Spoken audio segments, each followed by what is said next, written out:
Hello, welcome to the EPG Pathshala program in Linguistics. I am Pramod Pandey, Professor of Linguistics, Jawaharlal Nehru University. I am the principal investigator of this project.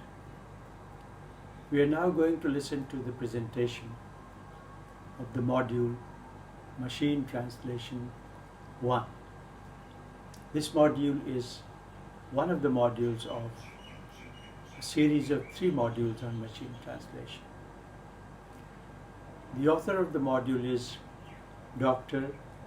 Miss Ainura Asamidinova. Information plays a vital role in the growth of science and technology. Similarly, the growth and development of a language, its culture and literature depends very much on sharing or spreading information. Hence, acquiring, transferring, disseminating and diffusing information is crucial to the development of a human society. Translation is one of the strategies that plays an important role in disseminating information contents from one language to another. Since the last century, this role has been given to machine translation. Machine translation, sometimes referred to by the abbreviation MT, is a subfield of computational linguistics that investigates the use of computer software to translate text or speech from one natural language to another. At its basic level, MT performs simple substitution of words in one natural language for words in another.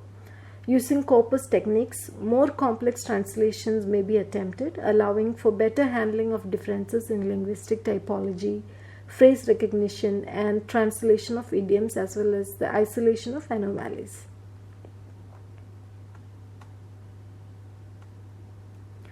A machine translation can be classified into several types. One is human-assisted machine translation, that is HAMT, human-assisted machine translation. This is a style of translation in which computer systems does most of the translation, appealing in case of difficulty to a human for help. It involves the help of a human to pre-edit the source language text before being fed to the computer for translating into a target language. Due to the information explosion and the necessity of faster and cheaper translation, HAMT is very suitable for translating text in science and technology, weather reports, equipment manuals, military records, laboratory procedures, articles, research monographs, etc. Since human intervention is required in some form, either pre-editing a source language text or feeding the input or specifying certain grammatical rules, most of the currently available MT systems belong to HAMT, that is human assisted machine translation.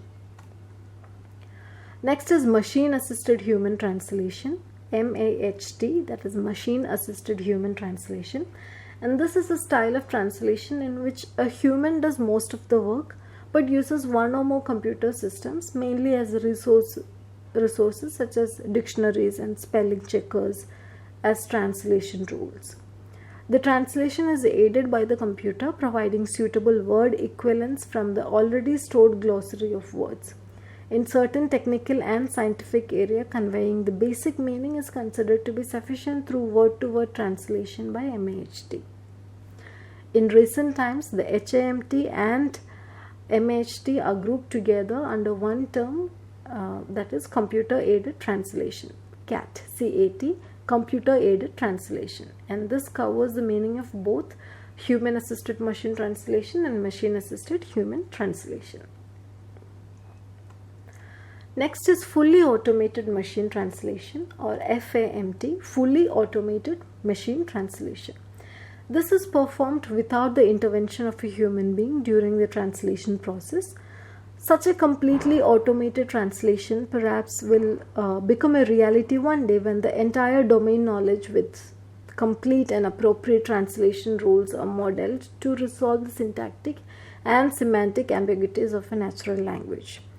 The extensive research in the area of natural language processing, that is NLP, and the various tools of artificial intelligence would certainly lead the way to achieve this goal in the future, at least in the field of science and technology.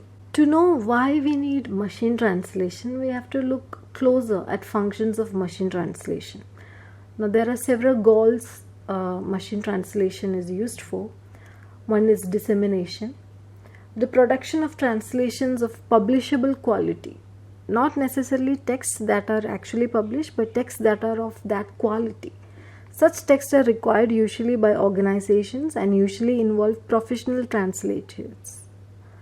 The raw untreated output from machine translation systems is inadequate, and publishable quality means human assistance. For example, post-editing of the output text or pre-editing of the input, using a control language, or restricting the system to a specific subject domain. In general, it has been found that the more the subject domain of an application can be restricted, the more successful the system is in terms of quality. Another goal is assimilation.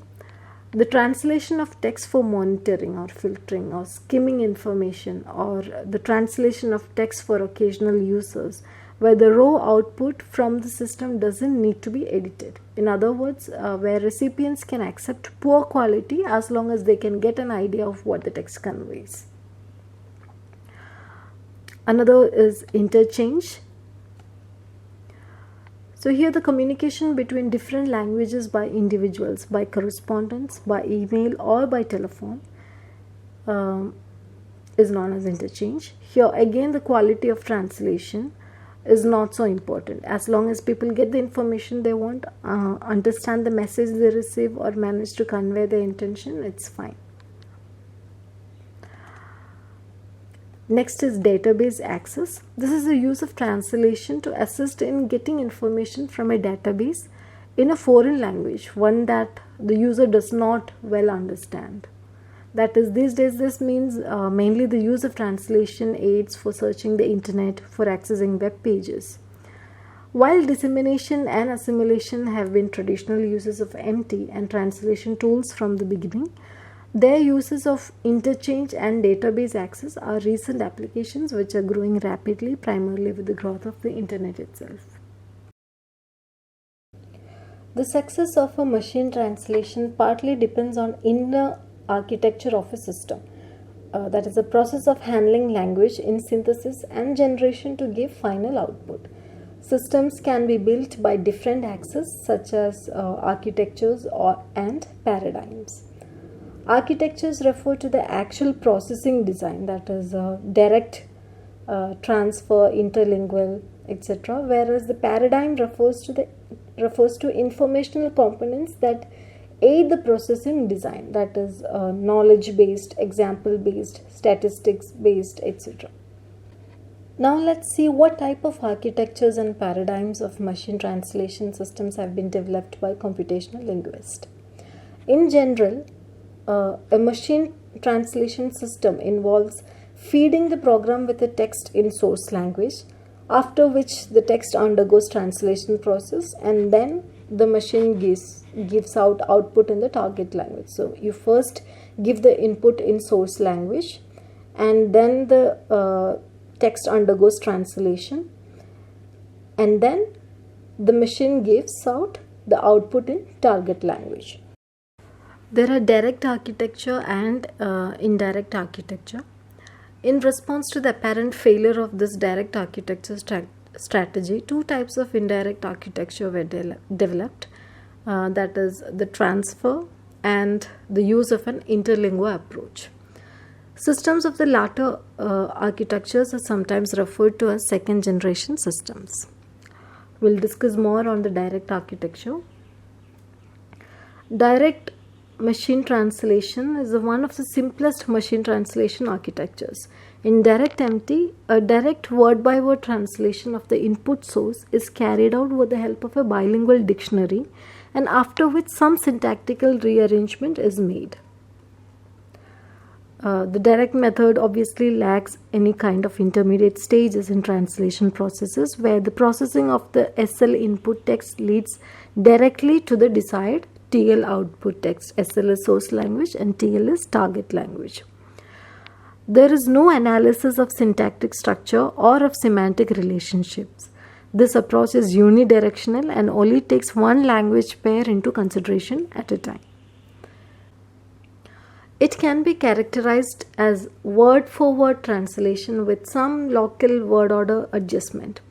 It gives a kind of translation quality that might be expected from someone with a very cheap bilingual dictionary and only the most basic knowledge of grammar of the target language. From a linguistic point of view, what is missing is any analysis of the internal structure of the SL, that is the source language, particularly the grammatical relationships between the principal parts of the sentences.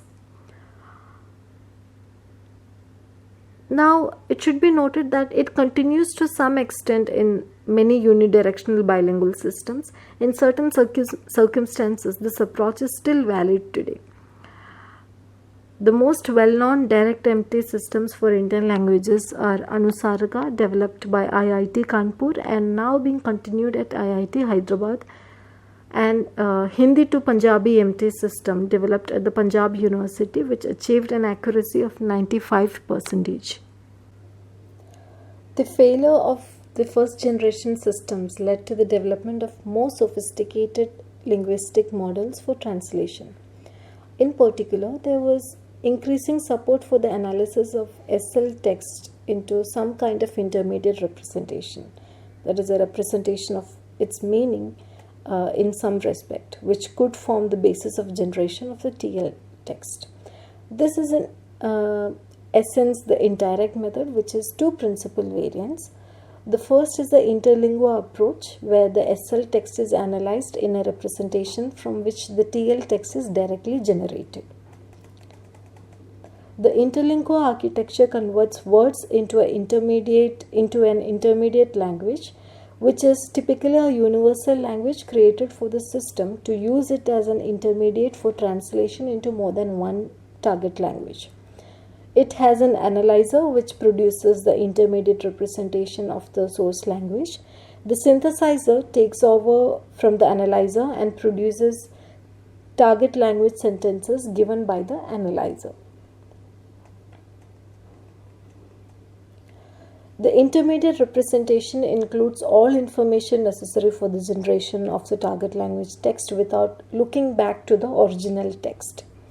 The representation is thus a projection from the source language text and at the same time acts as a basis for the generation of the target language text. It is an abstract representation of the TL text as well as a representation of the SL text. The method is interlingual in the sense that the representation is neutral between two or more languages.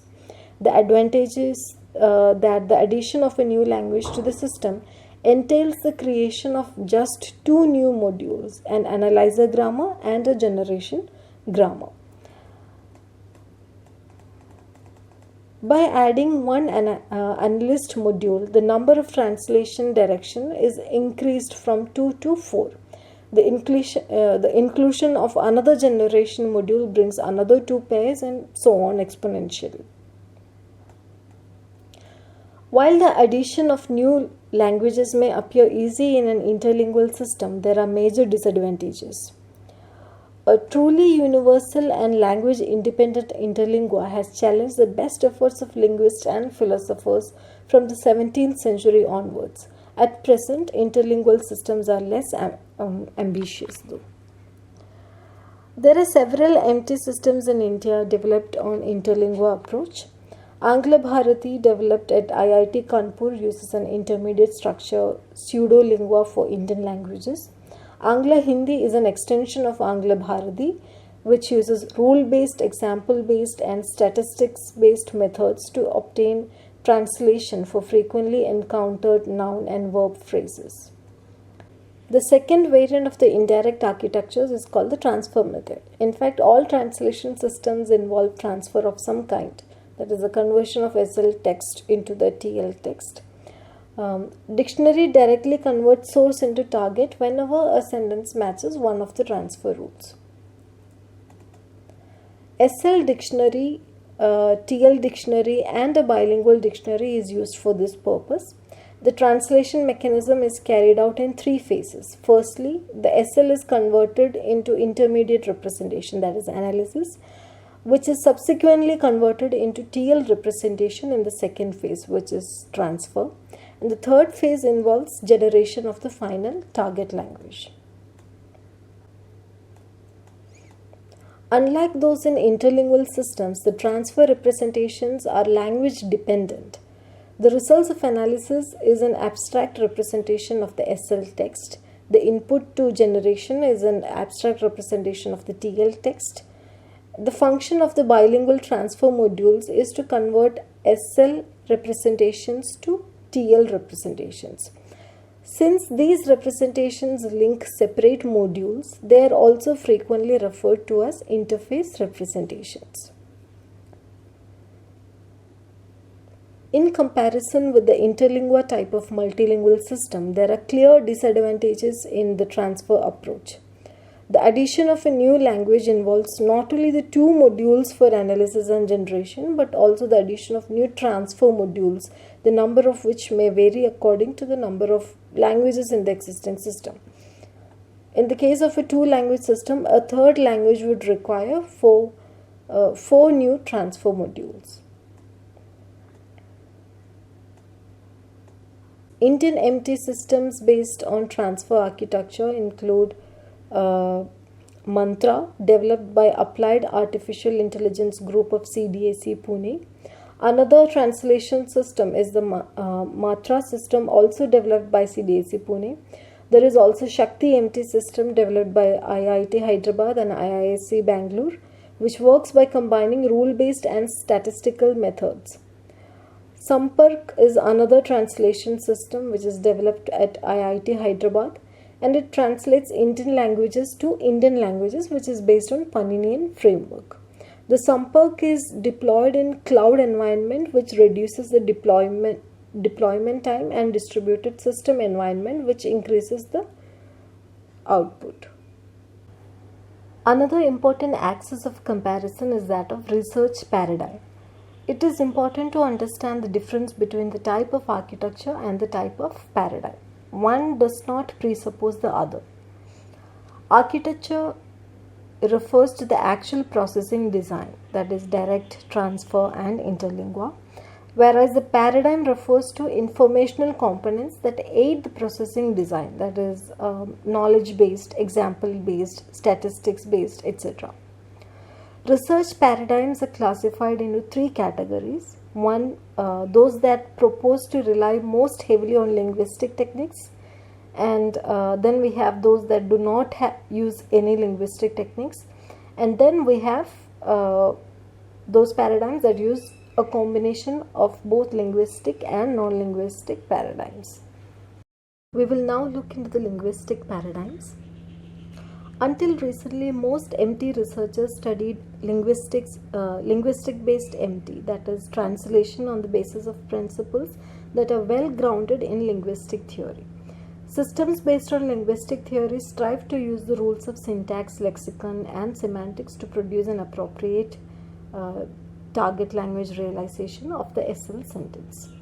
One such is constraint-based MT, CBMT, that is constraint-based MT. CBMT techniques have shown up several different MT approaches. For example, shake and bake approach demonstrates the full utility of constraint application. Initial approach in CBMT was using constraints on combination of lexical items. This system translates bidirectionally based on lexical functional grammar, that is LFG. In the LFG formalism, F structure, that is a functional structure, is a fundamental component of the translation. Because the LFG-MT system is based on construction-specific representations, the mapping operations required in the transfer must be performed by transfer equations that relate source and target language F structures. The disadvantage of this approach is that the F structure is tightly coupled with the syntactic structure of the language. Thus, if a particular concept can be syntactically expressed in more than one way, there will be more than one F structure in this framework. A more refined version of this approach is currently used in the Verb Mobile MT project. Next is knowledge based machine translation, that is KBMT, knowledge based machine translation. This is a paradigm adopted by developers of numerous US systems including Pangloss, Ultra at New Mexico State's Computing Research Lab, Unicorn by University of Pennsylvania, etc. KBMT paradigm is concentrated on the development of knowledge-intensive morphological, syntactic, and semantic information for lexicon. Tools have been developed for creating ontologies and have provided a framework for automatic lexical acquisition. In general, the focus of research in KBMT has been on the development of underlying knowledge representation concepts. Little attention has been devoted to providing a systematic linking of these concepts to the syntax. Thus, KBMT is complementary to the lexical-based MT and principle-based MT paradigms. In its own, the KBMT provides higher quality, fully automated translations. However, the domains used for this approach are narrow and well defined, since the required amount of information would otherwise be large and cost prohibitive with respect to indexing and searching. Disadvantage in this paradigm is that there is no single systematic mapping between a concept and its surface realization. Next is lexical based machine translation, that is LBMT. LBMT overlaps heavily with several other approaches including RBMT, PBMT, and SBMT. In general, LBMT system refers to any system that supplies rules for relating the lexical entries of one language to the lexical entries of another language. Several researchers have adopted the lexical-based paradigm, but at different degrees of generality. One disadvantage of this approach is that it requires entire trees to be stored in transfer dictionary for each source to target pair. This is significantly burdensome as the number of SL and TL begin to add up. Next, we have rule-based machine translation, that is RBMT. Rule-based machine translation paradigm is associated with systems that rely on different linguistic levels of rules for translation between the source language and target language. One problem with this approach is that it leaves open the question of how grammar-driven interrupts interact with idiosyncratic requirements of individual lexical items. Now we have principle-based MT. Principle-based machine translation, that is PBMT paradigm. This has been developed by a number of researchers, and PBMT is an alternative to RBMT in which rules are replaced by a small set of principles that cover morphological, grammatical, and lexical phenomena in a general fashion. PBMT is considered to be a complementary to the knowledge-based machine translation and example-based machine translation paradigms, in that it provides broad coverage of many different linguistic phenomena but lacks deeper knowledge about the translation domain. We will now look at the non-linguistic paradigms.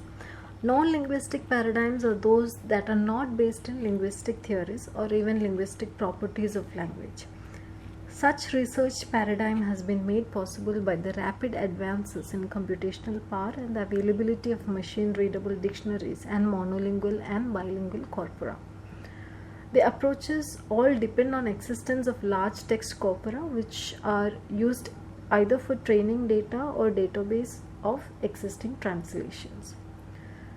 Corpus-based approaches to machine translation tried and partially succeeded to replace traditional rule-based approaches beginning in the mid-1990s following the development in language technology. The main advantage of corpus-based machine translation systems is that they are self-customizing in the sense that they can learn the translations of terminology and even stylistic phrasing from previously translated materials.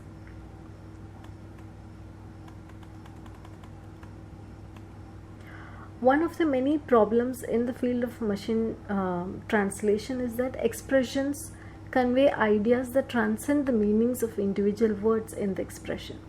A sentence may have an ambiguous meaning, but each word in the sentence can have many different meanings. Word sense disambiguation is a technique for assigning the most appropriate meaning to a polysemous word within a given context. Word sense disambiguation is considered essential for applications that use knowledge of word meanings in open text, such as machine translation, knowledge acquisition, information retrieval, and information extraction. Accordingly, word sense disambiguation may be used by many commercial applications such as automatic machine translation, intelligent information retrieval, text classification, etc. Despite some success, however, severe problems still exist. Outputs are often ungrammatical, and the quality and accuracy of translation falls well below that of a human linguist. Now we're looking at the statistics-based machine translation. The production of translation based on statistical predictions techniques depend heavily on statistical analysis of bilingual parallel corpora. Earlier investigations on SBMT, that is statistics-based machine translation paradigm, was held in late 1980s by IBM. In less than 2 decades, SBMT has come to dominate academic MT research and has gained a share of the commercial MT market. Progress is rapid and the state of the art is moving a target. This paradigm has been tested in the laboratory for French-English machine translation. The grand claim made for this approach is that no lexicon or grammar are used. Everything comes from statistical analysis of corpora. While this is a strength of the approach, the weakness is that this corpora must exist. IBM later improved its systems by building hybrid systems, adding morphological analysis, POS tagging, syntactic regularization, limited grammatical analysis, and contextual marking. The notable systems in India using statistical MT method are English-Hindi machine translation system developed by IIT Hyderabad, which combines rule-based MT and phrase-based statistical MT paradigm. Another translation system was developed by Cochin University of Science and Technology for translating English to Malayalam, which used statistical MT paradigm. Moving on to example-based machine translation. The basic idea of example-based machine translation assumes a database of parallel translations which is searched for the SL sentences and phrases closest matching a new SL sentence. The translation of the matched phrases are then modified and combined to form a transfer translation of the new sentence. A simple match would be an identical phrase except for a similar content word. The closeness of the match would be determined by the semantic distance between the two content words as measured by some metric based on a thesaurus or ontology. The translation would be the substitution of a translation of the different word in the translation of the best match. The accuracy and quality of translation is heavily dependent on the size and coverage of parallel database. Phrasal matching requires at least a rough syntactic analysis of the parallel translations as well as some semantic analysis to determine the closeness of the match. Sentence translation in EBMT requires that in addition to phrasal matching, the syntactic structure of the SL sentence must be matched with sentences in the database.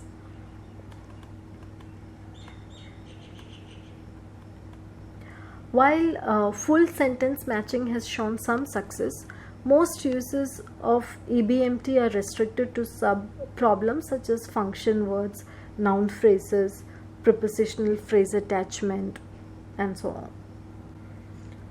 Although we had all these kinds of different kinds of machine translation, many of non-linguistic based paradigms had difficulty with some aspects of the machine translation process. For example, they cannot handle long range of contextual dependencies or with complex sentences structures. It was quickly recognized that these non-linguistic based paradigms could be combined with linguistic paradigms to exploit the strength of each. And this is how the hybrid MT systems evolved. The hybrid paradigm involves a mixing of MT paradigms as well as mixing of MT architectures. The usual approach is to use linguistic methods to obtain parsers of the SL text and to use statistical or example techniques to resolve dependencies and phrasal translations, etc. Hybrid methods are still fundamentally statistics based but incorporate higher level abstract syntax rules to arrive at the final translation. Such hybrids have been explored in the research community but without any real success because it was difficult to merge the fundamentally different approaches. Now we'll discuss a brief history of machine translation development. It is possible to trace ideas about mechanizing translation processes back to the 17th century. But realistic possibilities came only in the 20th century. In 1933, a French Armenian Georges Artsroni and a Russian Troyansky independently applied for patents for translating machines. Of the two, Troyansky's was the more significant. He envisioned 3 stages of mechanical translation. First, an editor knowing only the source language was to undertake the logical analysis of words into their base forms and syntactic functions. Secondly, the machine was to transform sequences of base forms and functions into equivalent sequences in the target language. Finally, another editor knowing only the target language was to convert this output into the normal forms of his own language. Troyansky envisioned both bilingual and multilingual translations. However, Troyansky's ideas were not known about until the end of 1950s. Soon after the first appearance of electronic calculators, research began on using computers as aids for translating natural languages. By 1952, interest in machine translation had grown enough for the Rockefeller Foundation to sponsor the first conference on machine translation. It was held in MIT in 1952. The conference was a success. The participants were enthusiastic about the prospects and generally had been made aware of the possibilities. Research on MT had begun at many US universities, and in 1954 the first public demonstration of the feasibility of MT was given. Although using a very restricted vocabulary and grammar, it was sufficiently impressive to inspire the establishment of machine translation projects throughout the world.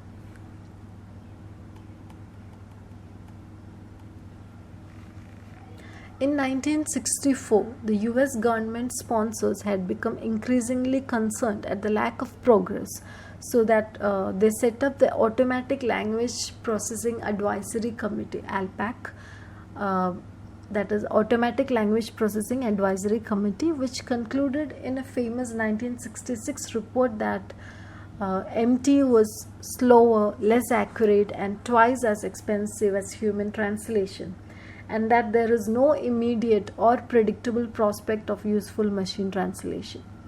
It saw no need for further investment in MT research, and instead it recommended the development of machine aids for translators such as automatic dictionaries and the continued support of basic research in computational linguistics.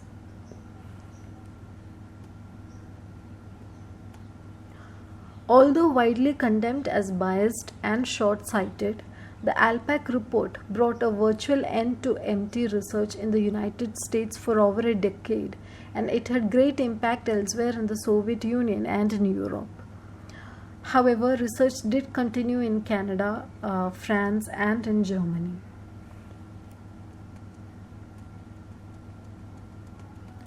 The 1980s witnessed the emergence of a wide variety of machine translation system types and from a widening number of countries. First, there were a number of mainframe systems whose use continues to the present day. The wide availability of microcomputers and of text processing software created a market for cheaper machine translation systems. Other microcomputer based systems appeared from China, Taiwan, Korea, Eastern Europe, Soviet Union, etc. Throughout the 1980s, research on more advanced methods and techniques continued. For most of the decade, the dominant strategy was that of indirect translation via intermediary representations, sometimes interlingual in nature, involving semantic as well as morphological and syntactic analysis, and sometimes non-linguistic knowledge bases. In the early 1990s, a group from IBM published the results of experiments on a system based purely on statistical methods. Secondly, certain Japanese groups began to use methods based on corpora of translation examples, that is, using the approach now called example-based translation. In both approaches, the distinctive feature was that no syntactic or semantic rules are used in the analysis of text or in the selection of lexical equivalents. Both approaches differed from earlier rule-based methods in the exploitation of large text corpora. A third innovation was the start of research on speech translation involving the integration of speech recognition, speech synthesis, and translation modules. The latter mixing rule-based and corpus-based approaches. The major projects are ATR, the collaboratives of Janus project, and in Germany the government-funded Verbmobile project. However, traditional rule-based projects have continued.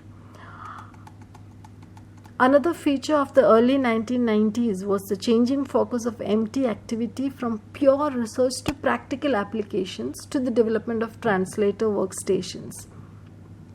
These trends have continued into the later 1990s, in particular the use of machine translation and translation aids by large corporations has grown rapidly.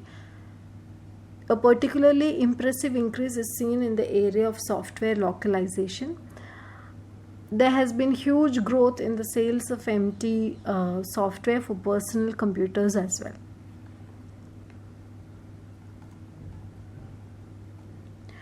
In the recent years, achievements have been made in development of translation tools, for example, terminology databases and translation memories.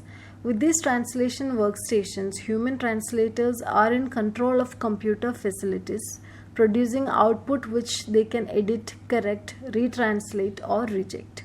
Another milestone in MT is the development of systems for spoken language translation. Although at present it encounters with speech recognition and automatic translation problems, however, progress is being made.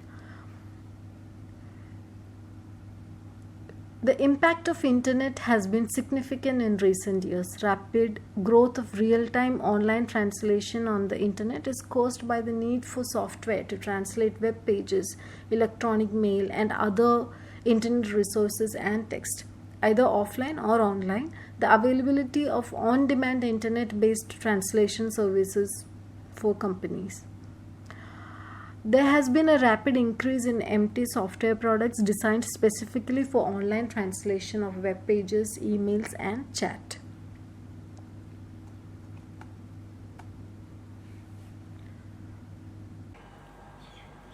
So in this presentation, we have listened to the discussion of the notion of machine translation.